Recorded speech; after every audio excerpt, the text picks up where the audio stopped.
Assalamualaikum warahmatullahi wabarakatuh. Salam dan bahagia Bapak Ibu Guru hebat.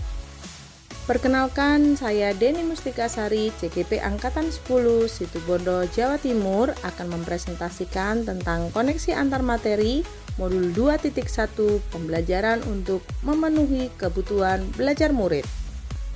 Menurut Bapak Ibu Guru hebat, apa itu pembelajaran berdiferensiasi? Pembelajaran berdiferensiasi adalah teknik instruksional atau pembelajaran di mana guru menggunakan berbagai metode pengajaran untuk memenuhi kebutuhan individual setiap siswa sesuai dengan kebutuhan mereka. Setiap anak memiliki keunikan atau karakteristik masing-masing yang terbentuk dari latar belakang keluarga, letak geografis, budaya, dan sebagainya. Untuk itulah, maka pembelajaran berdiferensiasi ini memiliki tujuan untuk menciptakan kesetaraan belajar bagi semua siswa dan menjembatani kesenjangan belajar antara yang berprestasi dengan yang tidak berprestasi. Dalam pembelajaran berdiferensiasi, guru mengajar siswa sesuai dengan tingkat kesiapan materi yang sanggup untuk diterimanya, mempertimbangkan minat, dan juga gaya belajarnya.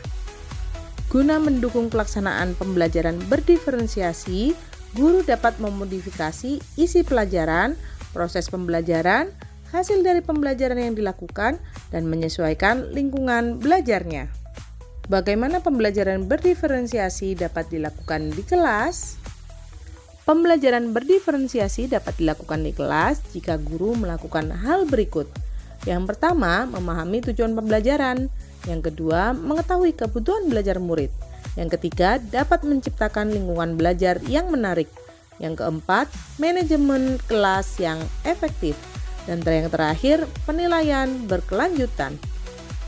Dalam memenuhi kebutuhan belajar murid, guru harus memperhatikan 3 hal berikut. Yang pertama, kesiapan belajar murid. Yang kedua, minat murid.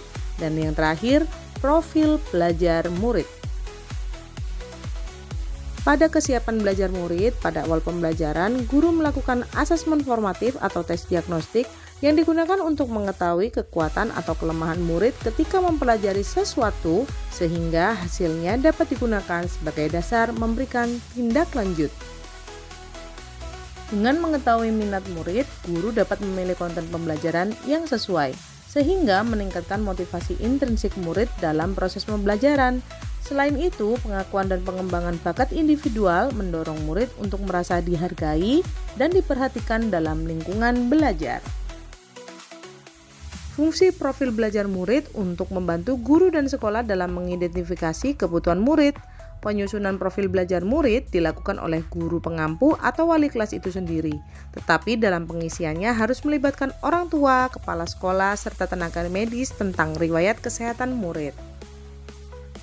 Mengidentifikasi kebutuhan belajar murid dapat dilakukan dengan cara berikut. Yang pertama, mengamati perilaku murid. Yang kedua, tes diagnostik dan pretest pada awal pembelajaran.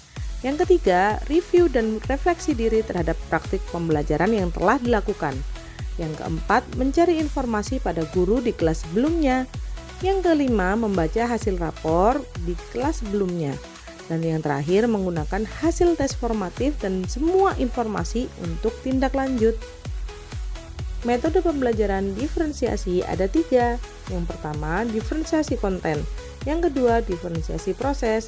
Dan yang ketiga, diferensiasi produk. Pada diferensiasi konten, strategi yang membedakan yaitu pengorganisasian dan format penyampaian materi ajar sesuai kemampuan murid. Murid memiliki kebebasan dalam menentukan sumber belajar yang ada di sekitarnya.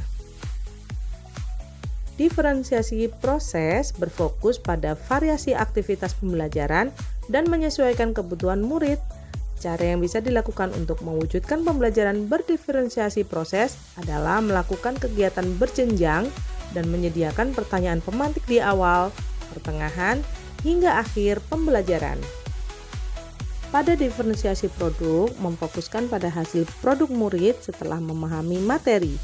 Produk bisa meliputi hasil pekerjaan, presentasi, praktik, atau unjuk kerja yang ditunjukkan murid pada guru. Adakah keterkaitan antara materi dalam modul ini? Dengan modul lain di program pendidikan guru penggerak, semua modul yang dipelajari ada keterkaitan dengan modul 2.1. Keterkaitan antara modul 1.2 dengan modul 2.1 dalam memenuhi kebutuhan belajar murid, seorang guru penggerak harus berpihak pada murid, reflektif, mandiri, kolaboratif, dan inovatif dalam menciptakan pembelajaran diferensiasi. Keterkaitan antara modul 1.3 dengan modul 2.1 dalam memenuhi kebutuhan belajar murid, seorang guru penggerak melaksanakan pembelajaran berdiferensiasi yang artinya telah melaksanakan visi guru penggerak yang berpihak pada murid. Yang terakhir, keterkaitan antara modul 1.4 dengan modul 2.1 dalam memenuhi kebutuhan belajar murid, seorang guru penggerak melaksanakan pembelajaran berdiferensiasi yang selalu menerapkan budaya positif agar proses pembelajaran berjalan dengan baik. Demikian penjelasan tentang pembelajaran untuk memenuhi kebutuhan belajar murid. Terima kasih telah menyaksikan, semoga menginspirasi. Mohon maaf jika ada salah kata. Wassalamualaikum warahmatullahi wabarakatuh. Salam dan bahagia Bapak Ibu Guru hebat.